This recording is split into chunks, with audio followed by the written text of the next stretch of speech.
ग्वालियर में एक बैंक को ही ठग लिया गया।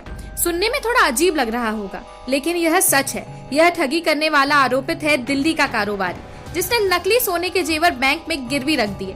इसके बाद गहनों के एवज में लोन ले लिया। जब उसने कर्ज नहीं चुकाया तो बैंक ने उसके गहनों को जब्त करने की प्रक्रिया की। इसमें जब जांच की गई तब यह राज खुला। जब उसने सोना रखा ही नकली था तो कर्ज चुकाकर इसे वापस क्यों लेगा?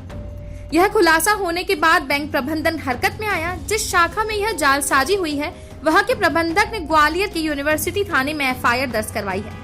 पुलिस आरोपित की तलाश के लिए प्रयास कर रही है, लेकिन अभी उसका खुलासा या कोई सुराग नहीं लग पाया है। आईसीआईसीआई बैंक की सिटी सेंटर स्थित शाखा बैंक में गोल्ड लोन की भी सुविधा है। कुछ समय पहले यह बुरहान जुबेर पुत्र राशिद जुबेर निवासी शिलमपुर नॉर्थ ईस्ट दिल्ली पहुंचा।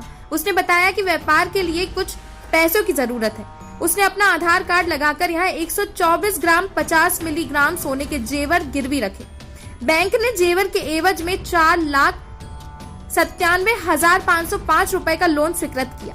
लोन की राशि उसके खाते में ट्रांसफर कर दी गई। बैंक द्वारा लोन के एवज में ब्याज लिया जाता है। जब पूरी रकम चुका दी जाती है तो गहने वापस कर दिए जाते हैं। जब उसने लोन नहीं चुकाया तो बैंक ने इसे जब्त किया। इसके बाद सोने को गलाया जाता है। इस दौरान यह खुलासा हुआ तब शाखा प्रबंधक प्रशांत गुप्ता ने यूनिवर्सिटी थाने पहुंचकर धोखाधड़ी के एफआईआर दर्ज करवाई। लोन स्वीकृत करने से पहले सोने की जांच करवाई जाती है। यह सुविधा बैंक के अंदर ही है। जांच के बाद ही लोन दिया जाता है। अब जब यह सोना नकली था तो यह पहले पकड़ में क्यों नहीं आया?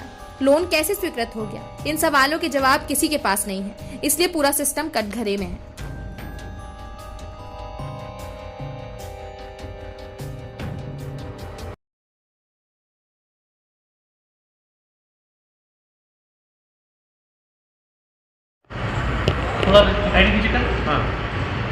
सर एक नकली सोना रखकर बैंक में लोन निकालने का मामला है, क्या मामला है? कौन है आरोपी? ये आईसीआईसी बैंक का मामला है।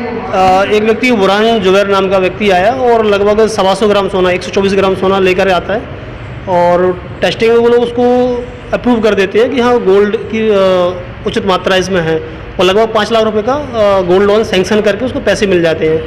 उसके बाद वो व्यक्ति नेक्स्ट डे फिर आता है करीब 84 ग्राम सोना लेके और फिर वो गोल्ड टेस्टिंग होता है तो थोड़ा सा उनको डाउट भी रहता है कि सेकंड डे फिर से आया है, तो उन्होंने और अच्छी तरीके से उसको टेस्ट किया तो उसमें 8-10% सोने की मात्रा पाई जाती है। फिर जो एक दिन पहले सोना रखा था उसको फिर से वो टेस्ट करते हैं तो वो भी सेम 8-10 ग्राम % वाला सोना पाया जाता है। इस तरह से लगभग 5 लाख रुपये का फ्रॉड उस व्यक्ति ने किया। तो उससे पूछताछ की गई पुलिस ने पकड़ करके, तो बताता है कि उसमें 2 व्यक्ति थे जो गोल्ड लेके आए थे, वो कुछ परसेंटेज बेस पे उसको सोना वो दिए थे कि तुम उस पर लोन लो और जब जो पैसा आएगा हम मिलकर बांट लेंगे।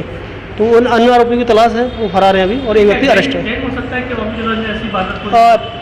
प्रथम दृष्टया ये गैंग का ही मामला है। इसमें 2-3 लोग और शामिल हैं और पूरा प्लान करके इस तरीके से उन्होंने अंजाम दिया है घटना को। सर